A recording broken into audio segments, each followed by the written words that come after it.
Bonjour, chers amis, chers membres, chers supporters du Parti populaire du Canada, de Maxime Bernier. Bienvenue à ce dernier show de Maxime de l'année 2023, avant Noël. Comme vous l'avez vu l'année, il y avait beaucoup de choses. L'actualité n'a pas arrêté. Nous avons été de pratiquement tous les combats au Canada, d'un océan à l'autre. Et nous poursuivons ce travail.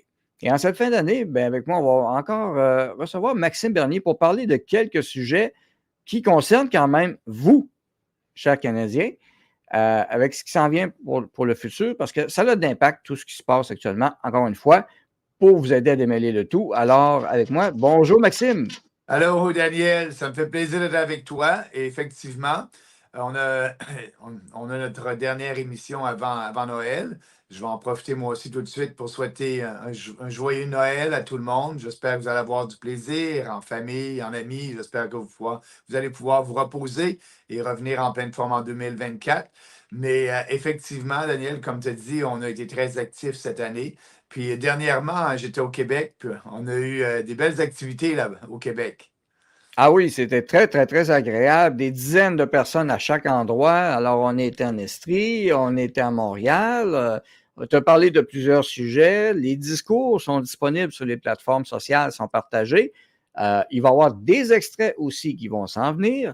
Et de plus aussi, tu as été à Disto Show, Distoman aussi. C'est en Oui. ligne, ça aussi. Une entrevue avec Sylvain Laforêt. On va surveiller le tout. Donc, vous voyez, Maxime, et c'est que tu disais, tu n'as pas chômé pour cette fin d'année. Hein? Non, non, et puis c'est plaisant parce que moi, effectivement, là, j'essaie d'être présent sur les médias sociaux, puis avec toi, être présent au Québec en personne.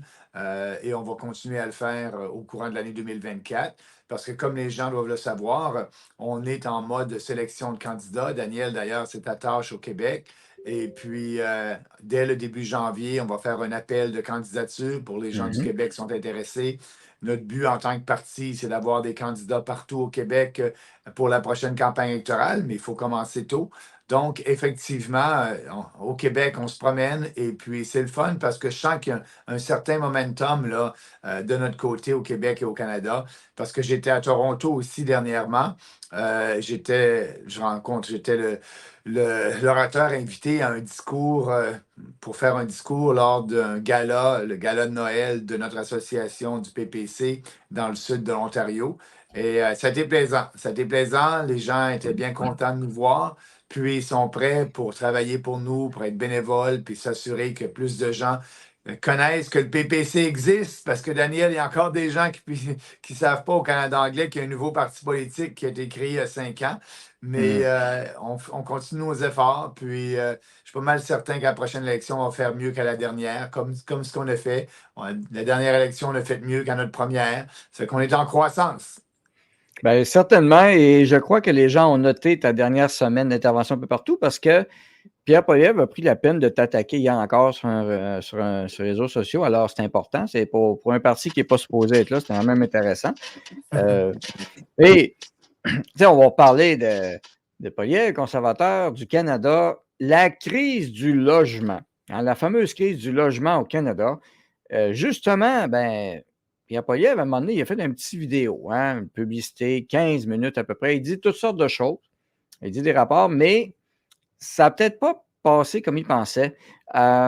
Voyons voir un peu qu'est-ce qu'on a ici. Euh, le ratio, c'est ce que Pierre Poilievre n'ose pas parler. Ce qu'il n'ose pas parler, c'est le vrai problème. D'abord, il y a une solution. Il veut construire des bâtiments, des édifices et autres. Euh, mais il ne parle pas d'un sujet important. L'éléphant, le troupeau d'éléphants dans la pièce, on pourrait dire, eh bien oui,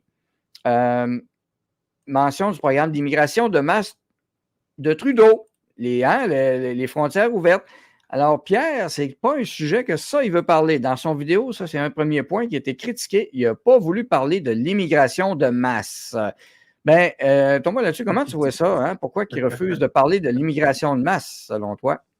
Bien, c'est un peu bizarre, hein? Le gars fait une vidéo sur le problème du logement au Canada, le problème que les coûts du logement ne cessent d'augmenter, que ce soit pour un logement, que ce soit pour l'achat d'une maison. Et sans parler de la cause principale de tout ça, c'est qu'il y a plus de gens qui ont besoin d'un toit. Pourquoi qu'il y a plus de gens qui ont besoin d'un toit au Canada? Bien, c'est parce qu'on a reçu l'an dernier plus d'1 million de nouveaux arrivants et tous ces gens-là, bien, il faut qu'ils se logent, que ce soit des étudiants étrangers, que ce soit des travailleurs étrangers, que ce soit les résidents permanents, les nouveaux immigrants. Bien, tout ça, c'est au-dessus d'1 million de nouvelles personnes. 1 million, là, Daniel, c'est la population de la Nouvelle-Écosse ou bien la population de la Saskatchewan qu'on a reçue entièrement l'an dernier. Et cette année, l'année se termine, on va avoir les chiffres dès le début janvier, ça devrait être la même chose. Donc, ces gens qui cherchent des logements, c'est l'offre et la demande. Plus il y a de gens qui cherchent des logements, bien plus il y a de la rareté. Et lorsqu'il y a de la rareté, les prix augmentent. Mais Pierre, lui, ce qu'il dit dans sa vidéo, qui a duré plus de 15 minutes, il dit, bien, c'est qu'on ne construit pas assez de maisons. Mais Daniel, on ne pourra pas construire assez de maisons dans les prochaines années pour répondre à cette demande-là. Et dans son vidéo, il y a un graphique très intéressant qui dit, bien, en 1970, on a créé 230 000 maisons. En 1970, au Canada, il y a plus de 50 ans. Et l'année dernière, selon Pierre Poilievre, on a créé 239 000 maisons. On a bâti 239 000 maisons, qui est la même chose qu'en 1970, mais avec une population de 40 millions de personnes. Et il faut, pour subvenir à cette demande-là, là, bien, selon la Société canadienne du logement, d'ici à 2030, il faudrait construire plus de 3 millions de maisons, et seulement pour répondre à la demande. Donc, ce qu'on sait de par les chiffres que Pierre Poilievre a présentés dans sa vidéo, c'est que construire plus de maisons, et là, lui, il dit comment il va le faire, mais il ne contrôle pas le comment parce que c'est de juridiction provinciale. Ça relève de la construction, c'est de juridiction provinciale, les normes de construction, les municipalités, les permis de zonage, le zonage dans les municipalités. On sait que les municipalités adoptent des règlements municipaux pour approuver des développements résidentiels ou non. Donc, ça relève des municipalités.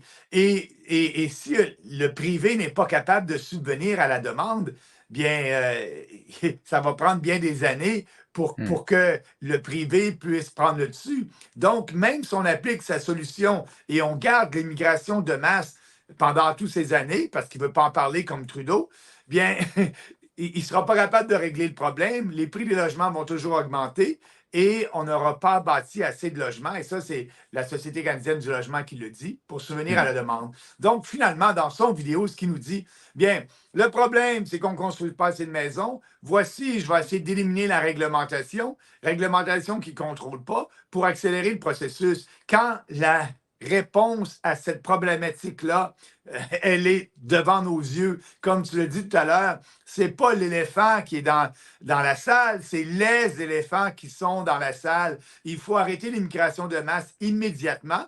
Et ça, c'est le fédéral qui le contrôle. Et donc, qu'est-ce que ça va faire? Bien, on va diminuer la demande tout de suite.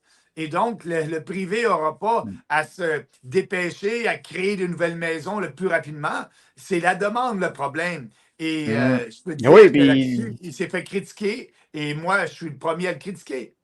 Et là, l'article, c'est drôle, hein, parce que là, on a un article du Globe and Mail, hein, la croissance démographique et le problème du logement que les politiciens ne peuvent pas continuer à esquiver.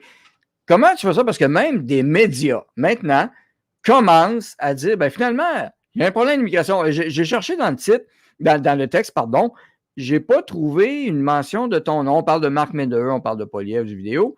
Il mentionne pas ton nom. Mais c'est quelque chose que tu as averti depuis quelques années. On peut dire des années. Ben oui, ça fait 5 ans, Daniel, qu'on en parle. Et à l'époque, tu cites le Global Mail, un journaliste du Global Mail, Koral Yakabouski, avait écrit en 2019, lorsque je parlais qu'il faut revenir à des niveaux d'immigration soutenables, avoir une politique d'immigration raisonnable. Et pour ce faire, il faut diminuer les seuils d'immigration. Même débat qu'on a au Québec quasiment à chaque élection.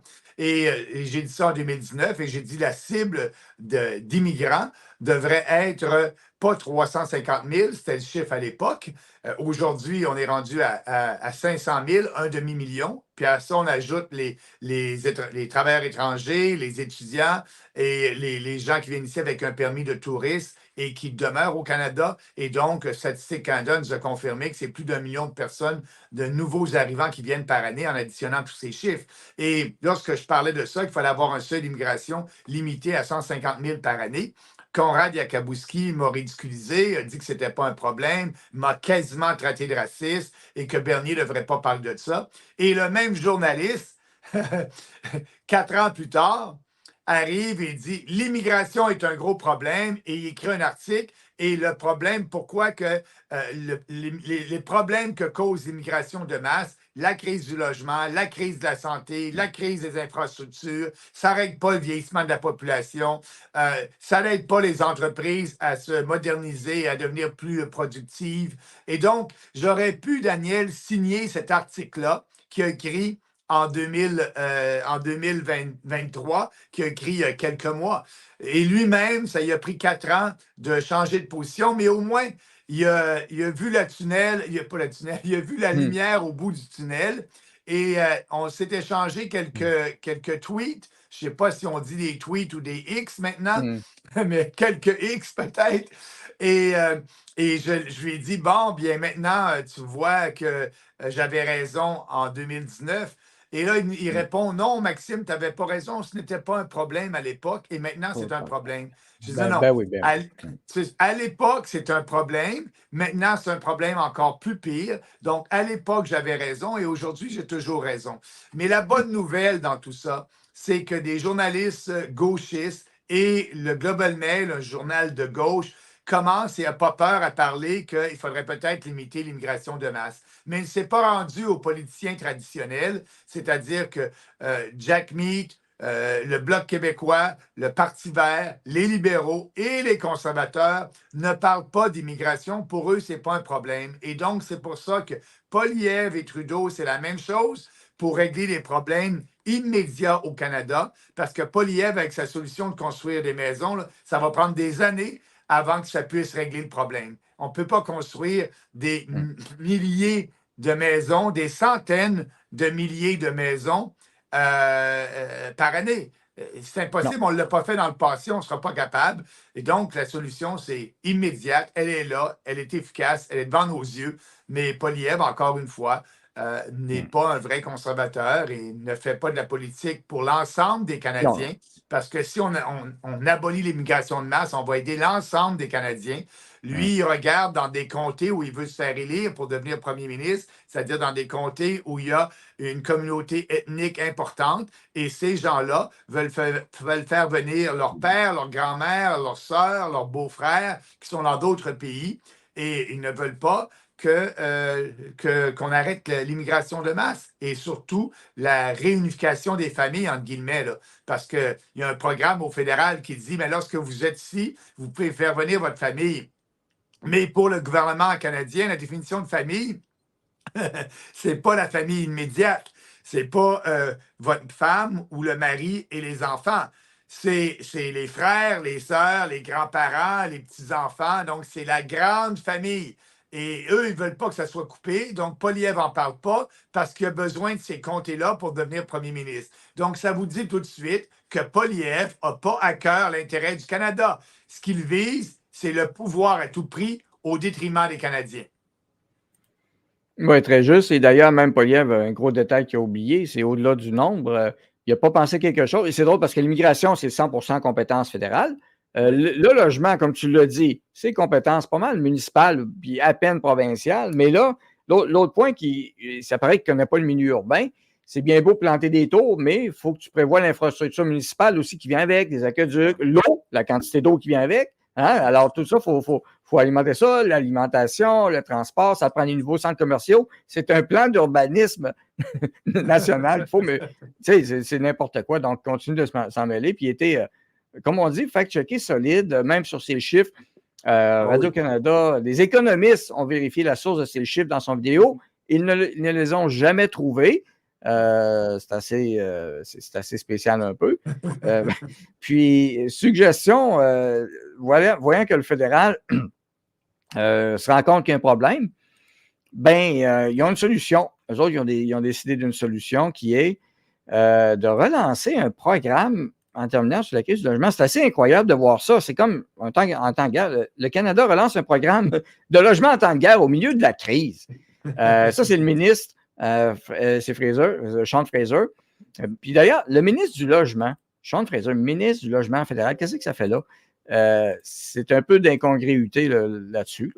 Tu as raison. Écoute, le logement, là, c'est compétence provinciale. On ne devrait même pas avoir un ministre du logement. Et d'ailleurs, ce ministre-là, c'est lui qui est à l'immigration, c'est lui qui a ouvert la vanne, c'est lui qui a fait en sorte qu'on a un problème actuellement. Mais là, Trudeau dit, regarde, tu as tellement bien fait à l'immigration, tu as tellement créé un gros problème qu'on va créer un ministère du logement pour maintenant régler le problème que tu as créé. C'est complètement aberrant. Et là, comment il veut le régler? Il veut le régler en disant à tous nos immigrants qui vont arriver ici, là, bien, on peut vous loger, on peut vous construire là, des petites maisons rapides. Penses-tu, il y a eu plus de 600 000 étudiants internationaux qui sont venus ici, où ils vont mettre cette petite maison-là sur le campus de l'Université Laval ou sur le campus de l'Université de Montréal. Il n'y en a pas de place pour avoir des... Ben là, ça serait peut-être une solution. C'est ça. C'est ça. Une petite cabane là, sur le terrain de football de l'Université de Montréal, il pourrait en faire plein de petites cabanes de même. C'est des beaux petits containers, là. C'est ça, c'est une façon d'accueillir le monde, mais dans des containers, c'est-tu magique à ton goût? Une suggestion, pourquoi pas? Non, mais on est. Pourquoi ça serait une bonne solution? Ben oui, pourquoi ça serait une bonne solution? Parce que c'est facile, ça se construit vite des containers. Parce que tantôt, je te disais que ça va prendre du temps à construire toutes ces maisons-là qu'on a besoin. C'est la réalité. Mais là, si on veut faire des beaux petits containers comme ça, qu'on mettrait un peu sur les campus universitaires à travers le pays, puis aussi qu'on mettrait pour les travailleurs étrangers, parce que les gens, c'est qui ces immigrants de masse qui viennent?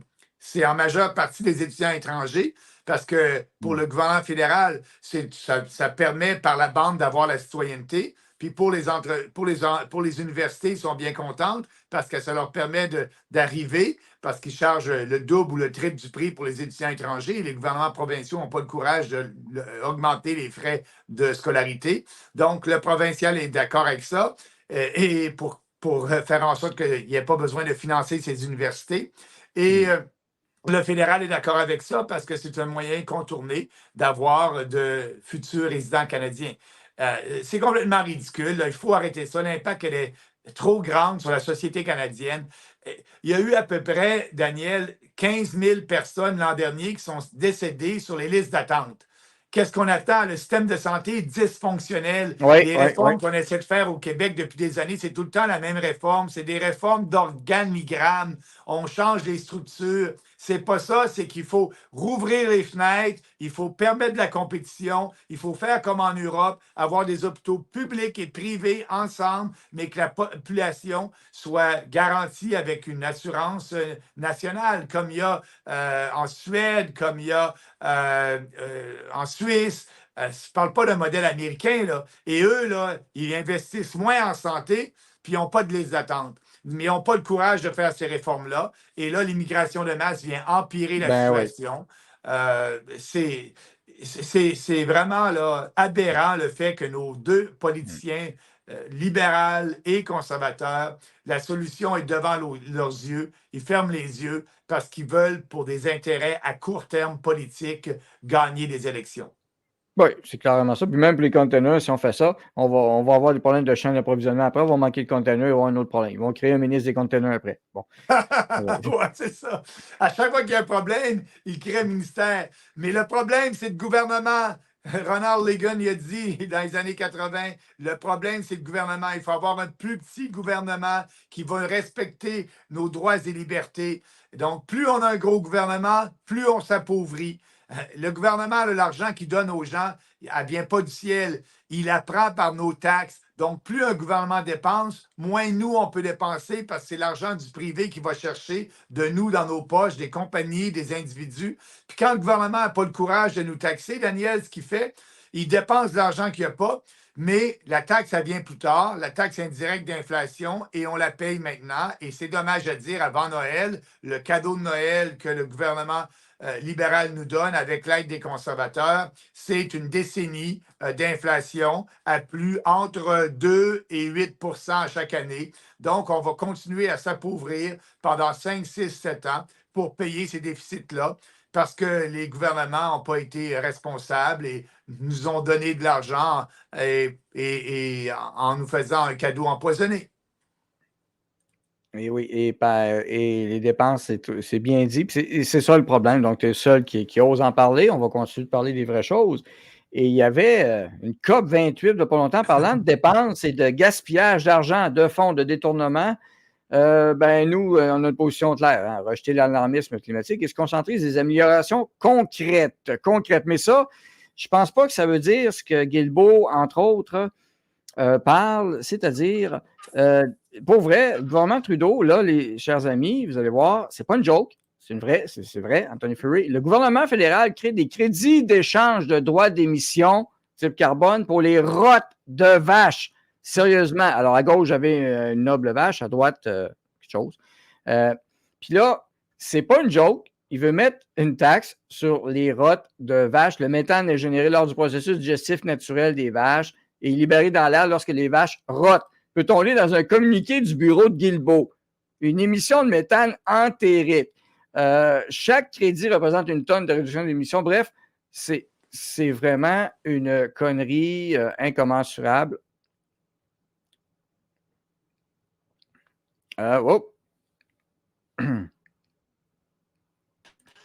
Voilà, Maxime est revenu. Phew. Ben oui, j'ai compris ce que tu disais. Là, ça n'a complètement pas de bon sens. Oui, puis tant qu'à rajouter, il vise aussi, nous visons maintenant une réduction d'au moins 75 pour le secteur pétrolier et gazier d'ici 2030 au Canada. On l'a envoyé à COP28 pour détruire l'économie du Canada. Qu'est-ce que tu penses de ces folies-là? C'est pour ça que nous, là, ce qu'il faut faire, il était là parce que le Canada a signé l'accord de Paris pour avoir des objectifs pour diminuer les émissions de gaz à effet de serre, en particulier le CO2 qui, selon le gouvernement du Canada, est un polluant. Le problème commence à partir de là. Le CO2 n'est pas un polluant.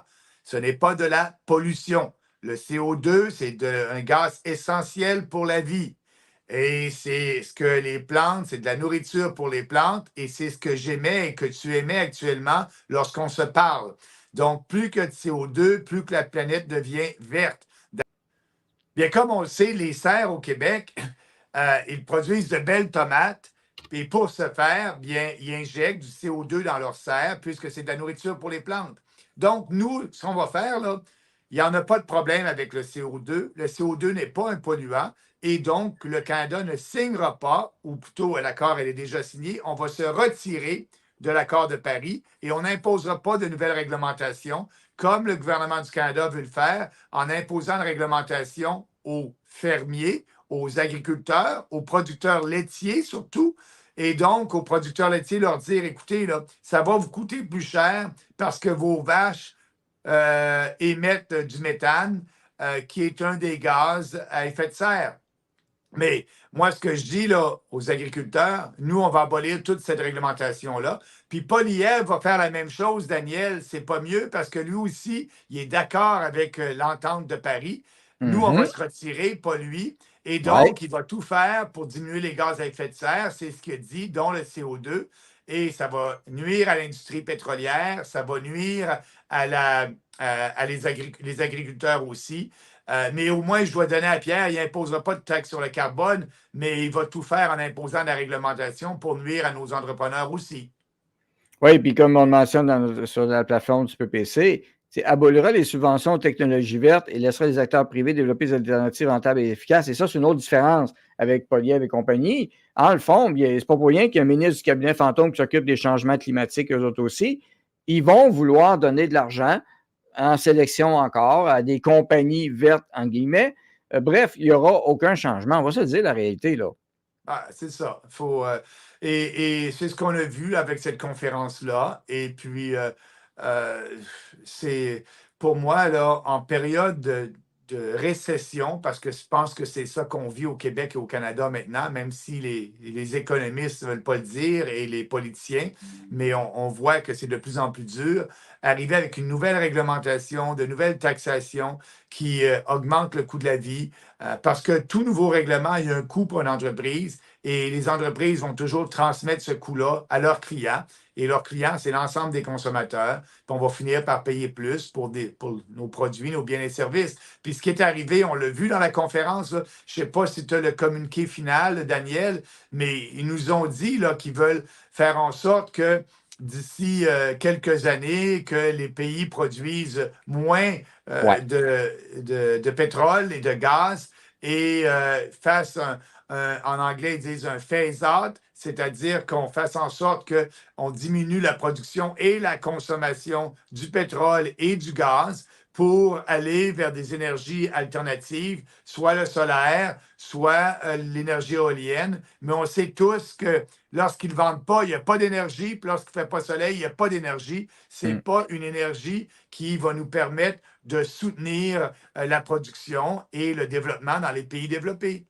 Et voilà, puis il ne s'est pas passé inaperçu parce que d'abord, il y a la citation du sultan, le président, le sultan Al-Jaber, qui avait dit ben, il n'y a aucune science derrière les demandes d'élimination progressive des combustibles fossiles, ça c'est au début.